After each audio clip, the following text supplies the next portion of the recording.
everyone, my name is Chaplain Benjamin Brandt, and welcome to Danger Chapel Virtual Services. Every week, we'll be posting a new virtual service that we hope will nourish your soul and strengthen your faith.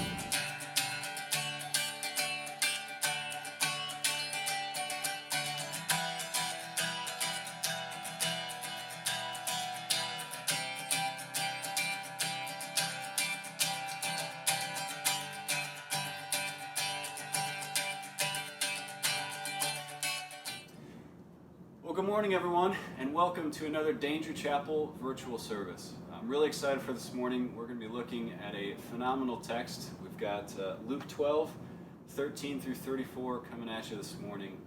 It's a text that brings me great hope and comfort, and one that is also very difficult for me to inhabit.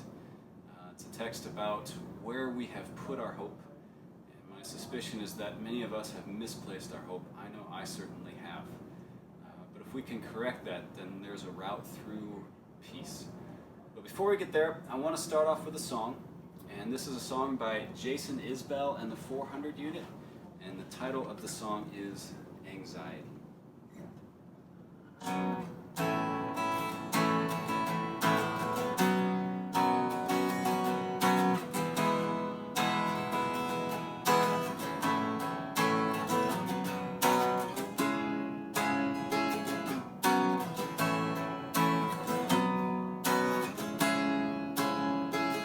Anxiety, how do you always get the best of me? I'm out here living in a fantasy. I can't enjoy a good God thing. Anxiety, why am I never where I'm supposed to be? Even with my lover sleeping close to me, I'm wide awake and I'm in pain. Watching the sunrise slice through the blinds, dust in the room hovers over mine.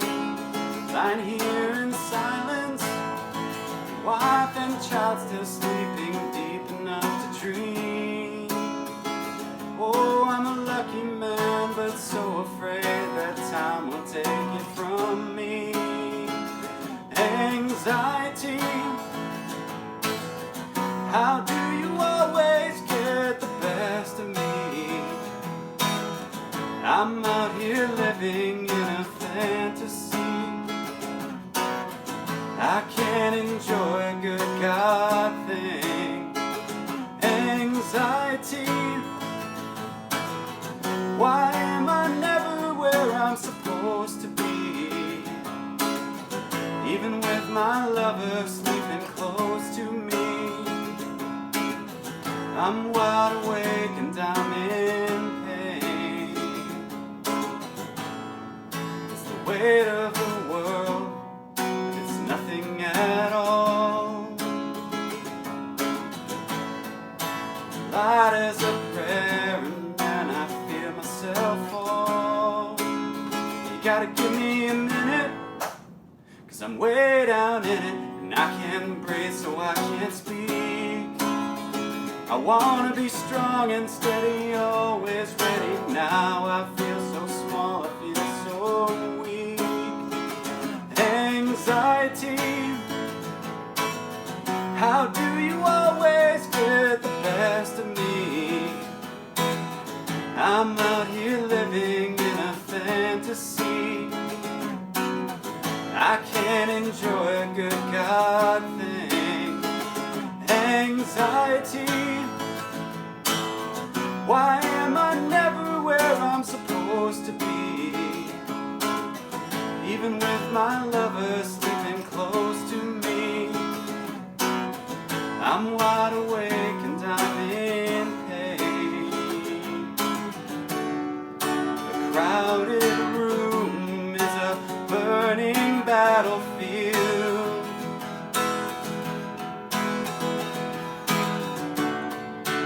If I don't move, I'll come undone.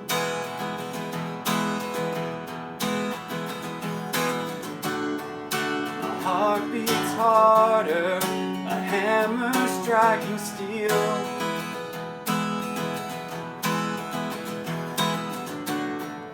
Will I walk now or be a wait and run? Anxiety, how do you always get the best of me? I'm out here living in a fantasy. I can't enjoy a good God thing. Anxiety, why am I never where I'm supposed to be? Even with my lover sleeping close to me, I'm wide awake and I'm in pain.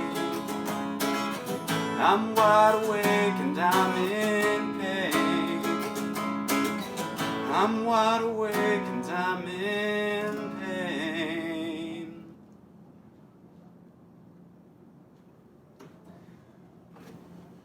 Oh, I have mixed feelings about this song. One, the lyrics are just phenomenal, and again, it's Jason Isbell in the 400 unit, and you can find their recording. I adjusted one lyric slightly to make it a bit more family friendly, but I find I really enjoy this song, and it also makes me nervous at the same time. It just depends how I'm feeling.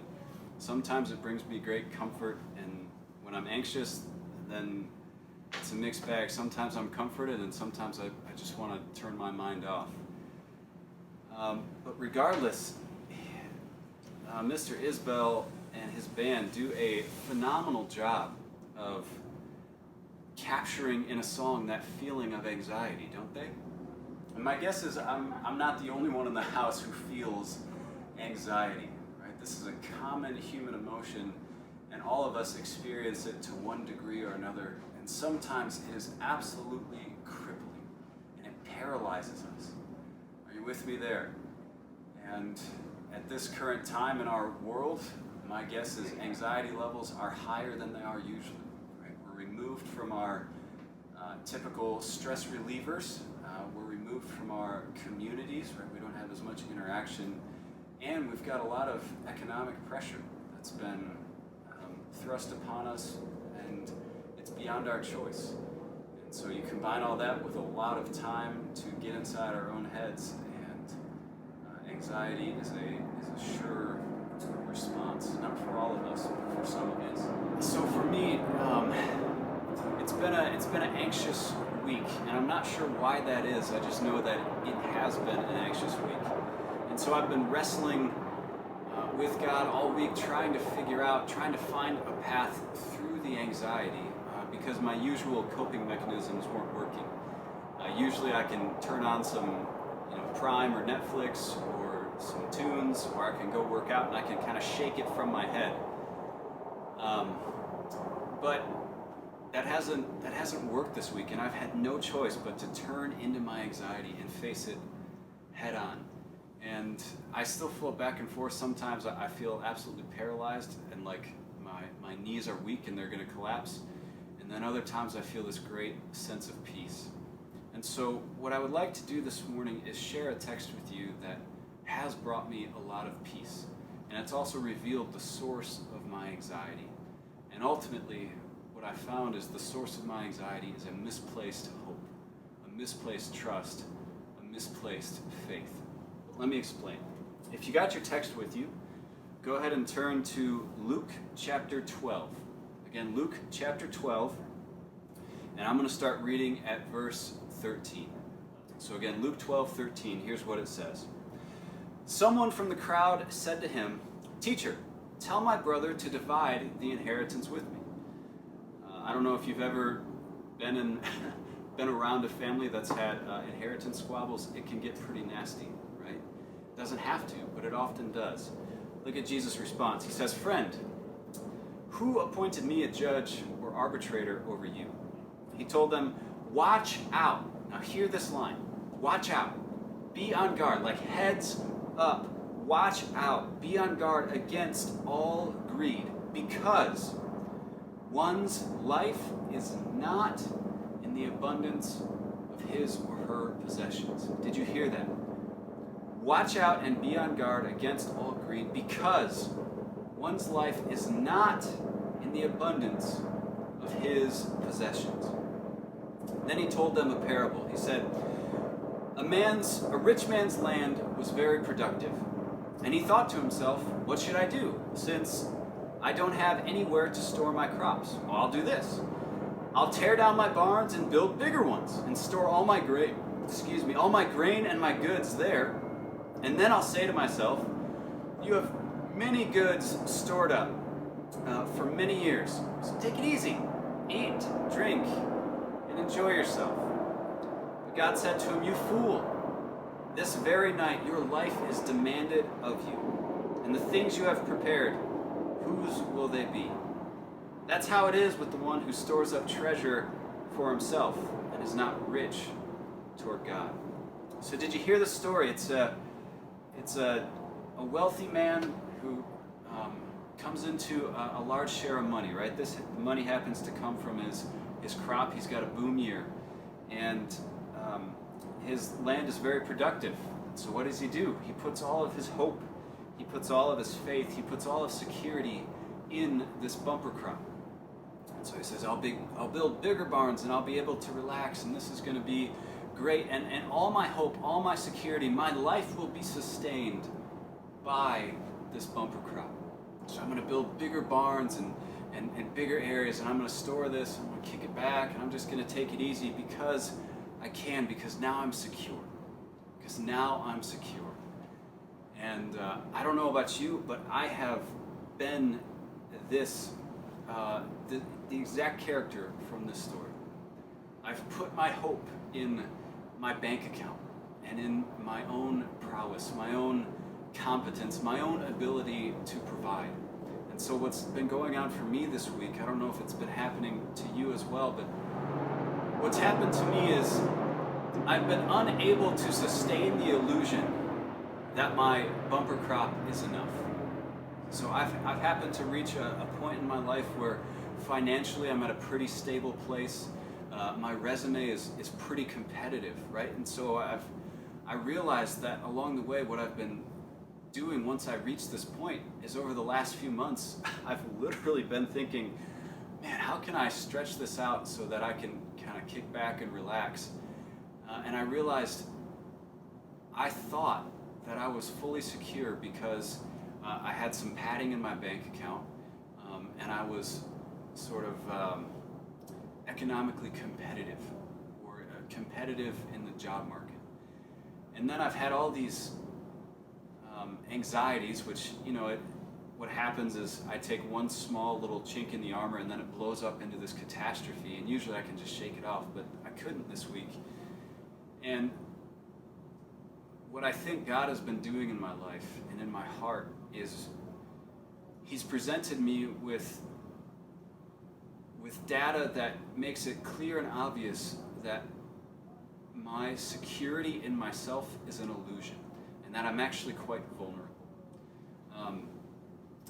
That I'm not an immortal, invincible person, and that no matter how padded the account gets, no matter how competitive the resume, there are still plenty of things that can come and take me out, right? That can be a drunk driver who blows through a stop sign, right? I just don't see it.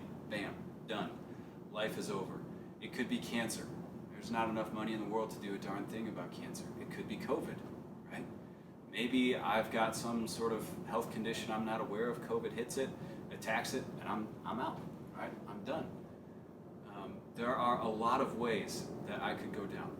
I'm quite vulnerable. I mean, I'm in a violent part of the world, so maybe I get the enemy marksmanship award, meaning the enemy was a good shot, and I happened to catch that particular bullet, or explosive, whatever it is. And my guess is that many of you at home are feeling the same vulnerability, and the illusion that you would be able to sustain yourself entirely on your own power has been broken.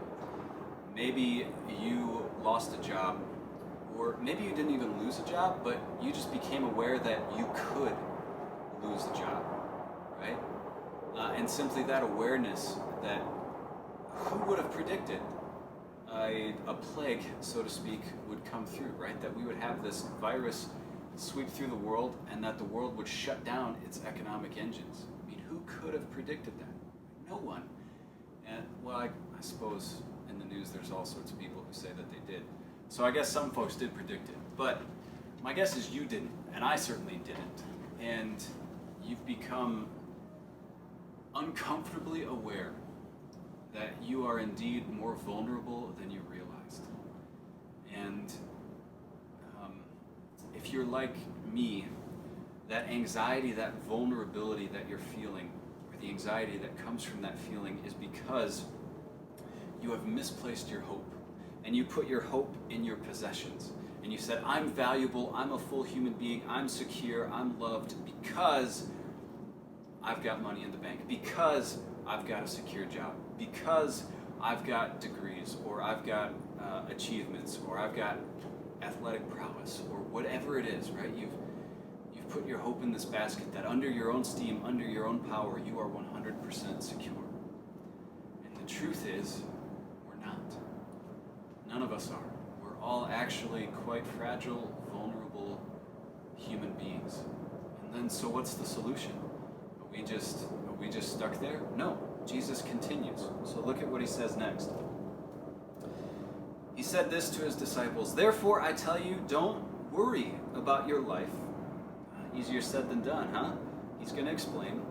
Don't worry about your life, what you will eat, or about the body, what you will wear. For life is more than food, and the body more than clothing. Did you hear that? Life is more than your possessions. Life is more than food. Life is more than clothing. Now he's going to give some examples. Consider the ravens. They don't sow or reap. They're not planting and harvesting crops. They don't have a storeroom or a barn, yet God feeds them. Aren't you worth much more than the birds?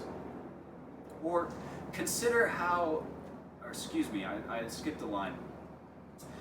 Can any of you add a cubit to his height by worrying?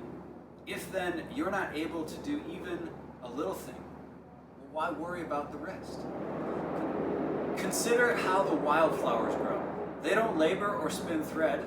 We do, right? We as humans, we do that. But I tell you, not even Solomon in all his splendor was adorned like one of these. And if that's how God clothes the grass, which is in the field today and is thrown into the furnace tomorrow, how much more will he do for you, O you of little faith? So don't keep striving for what you should eat or what you should drink, and don't be anxious.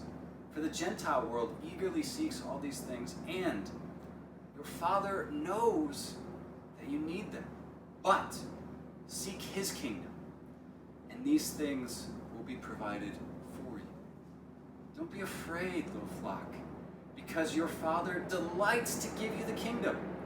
Sell your possessions, give to the poor, make money bags for yourselves that won't grow old, that are an inexhaustible treasure in heaven, where no thief comes near, and no moth destroys. For where your treasure is, there your heart will be also. Did you hear the secret that Jesus lays out for us? He says, you're so worried, you're so anxious about clothes, about food, about wealth and possessions, because you think that's where your life is. You're so worried about these things because that's where you think your identity comes from. Because you think if you have those, then you're secure. If you have those, then the world is going to be all right. If you have those, then you can weather any storm. If you have those, you're invincible. You're happy. You're content. You won't suffer. Right? That's ultimately what we think. If I have those things, then I won't suffer. But that's not true. Jesus says, seek his kingdom, and these things will be provided for you. Seek first his kingdom. He says, don't be afraid. Your Father delights to give you the kingdom. He says, you're so concerned about all these possessions that you have. I am. Like, I'm with you. I've got a lot of stuff, and I get really nervous at the thought of losing all of it. Because when I lose that, then I feel like I lose my security. I've got food and the means to gather more food, and I get really nervous at the thought of losing the food that I have and the means to gather more. Right? I've got clothing, I've got shelter, I've got covering, I've got a place to hide. And it makes me really nervous to be fully exposed. And yet Jesus says, if that's where you're going to place your hope, if you're going to draw your security from those things, from your possessions, from your food, from your clothes, you've missed life. Because life is more than that. And moreover, because you do that, because I've done that, that's why I'm so anxious at the thought of losing them. So if we've placed our hope, if we've placed all of our trust, if our ultimate security and salvation is in our stuff, is in our food, is in our clothes, is in the ability to gather more, then you're bound to a life that is full of anxiety. If your life is consumed by your reputation and how other people view you, you have no choice but to be chronically anxious. And I don't say that to condemn you, because I'm with you. I've spent so much time and energy trying to perform well enough and control other people's perceptions of me. I've been a slave to that. I am a slave to that. I'm trying to be set free, and I'm hoping I'm on the path. And the path to freedom is to remove your trust from your possessions, from your reputation, from your skills, from all of that. And the path to freedom is to put your trust fully in the God, the Creator, who loves you, who delights in you more than you could possibly imagine. So if you take nothing else away, I want you, if you want to be free from anxiety, then the solution to that is to trust God more than you trust anything else. The solution is for trust to overcome. It's to redirect your hope. Redirect the source of your security to God rather than yourself. That's the solution to this anxiety that I feel. Now, doing that is actually quite difficult, is it not? It's really hard. It's not easy, and I got a feeling God is going to have to just drag me tooth and nail to bring me to that point where I trust Him, and it's probably going to be a lifelong journey for me. But I decided today I'm gonna take one step out in faith, and I'm gonna film another video, and I'm gonna put another one of these sermons out there. These make me a bit nervous, right? Because the videos are out there and anybody can see them. It makes me nervous confessing that, but I decided, no, we're gonna record. We're gonna keep posting these videos because they're worthwhile, and I believe that they are God honoring, and I believe that God has called me to do this. And so I'm going to continue to step out in faith and trust God that He'll be with me. And if these should flourish, then they will flourish by His hand. And I'm going to put my hope in Him rather than my own competence or my abilities or the resources that I've already gathered, because they can be gone in an instant. But God lasts eternal. And so let me give you one more piece of data that I think will help you trust God. It's something He's been communicating to me as I've tried to sort through my anxiety, really my whole life, but it's sort of welled up this week, is I realized that the same control I'd been trying to exert on trying to control and adjusting my actions to control people's perceptions of me, I'd been trying to do the same thing to God. Because I thought if I performed well enough, then God would love me.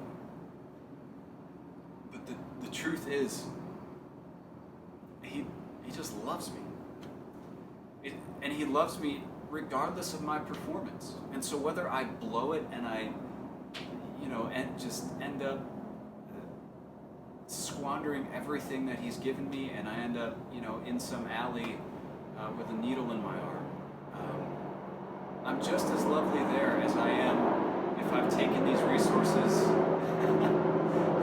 and I've used them faithfully. I'm just as lovely whether I'm at the bottom of a pit or whether I'm on top of a mountain. Right? Whether I'm in the valley or on the wave crest. And I wonder if the task in life isn't to run and as fast as we can, as far as we can, and gather as many resources as we can along the way. Doesn't seem to be the task of life, though that's the narrative I've bought into. I wonder if the task of life is to ride the waves that God has for us and to delight in Him throughout the journey. Like God knows what He's up to. He's got a plan for your life, and He loves you. And He knows what He's doing in your life. There's grace, there's mercy, there's forgiveness. And listen, He loves you because you're His. That's why. Not because you perform well, not because you perform poorly. He loves you because you're His. And that love is not conditioned on you.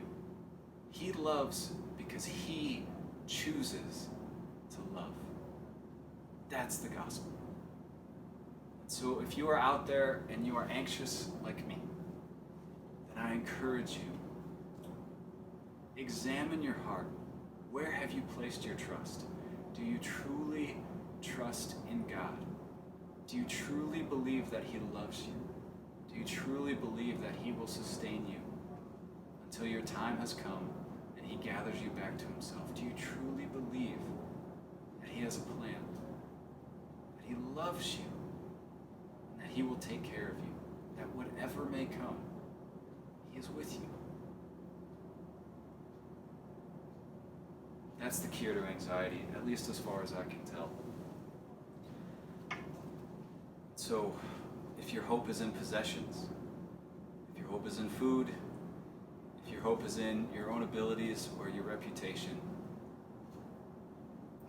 those are helpful tools, but they still leave you quite vulnerable at the end of the day. So rather, place your hope in God, who loves you more than you can imagine, not because of your performance, but because you're His, because He chooses. His love is conditioned on Him, not on you. His resources are inexhaustible, so please trust Him. Examine your heart. Ask Him to show you a better way. Ask Him to give you the faith you need to find peace, a peace that passes understanding. Would you pray with me? Father, thank you for your word, and thank you for your love. Thank you for your provision in our lives, and even though we may not have properly recognized you and given you the credit and the glory that you are due, though we are of little faith, may you strengthen our faith. May you strengthen our hearts. May we truly love and delight in you as you so love and delight in us. We love you, and in Jesus' name we pray. Amen.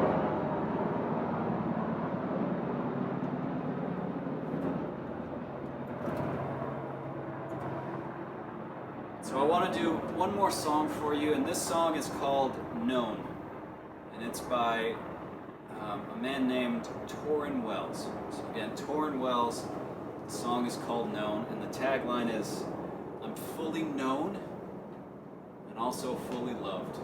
There's nothing hidden from God, and yet He still loves me. So I hope you enjoy.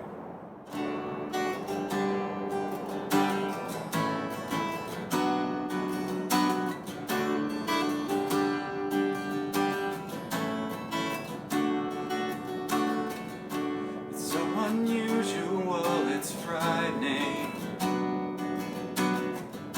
You see right through the mess inside me, and you call me out to pull me in. You tell me I can start again.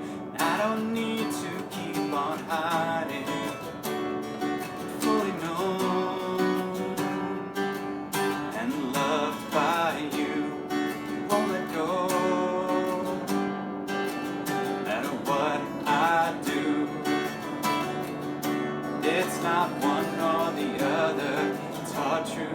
ridiculous grace to be known, fully known, and loved by you. Fully known, and loved by you.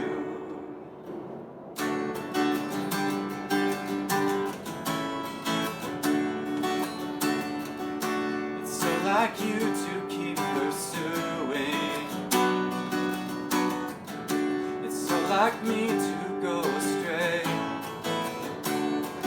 But you got my heart with your truth, kind of love that's bulletproof.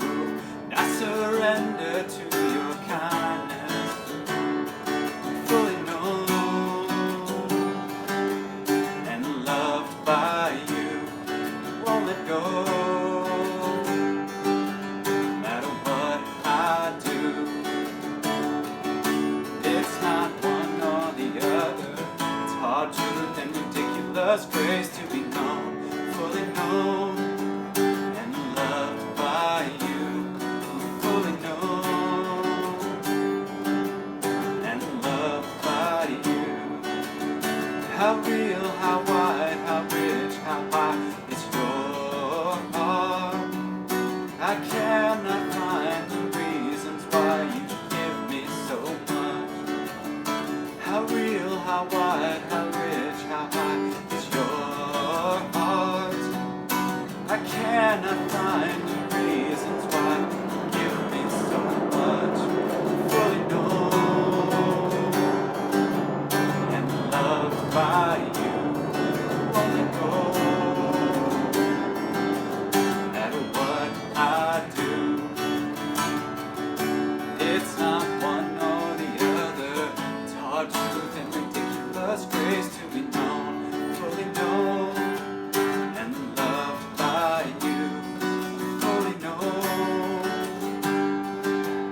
and loved by you. It's so unusual, it's frightening. Fully known and loved by you. We truly are fully known by God, and yet fully loved. We're naked and vulnerable before Him, and yet He loves us. He cares for us. He provides for us. And no matter what trials He may bring into our life, He is with us, and He will bring His plan for our life to completion.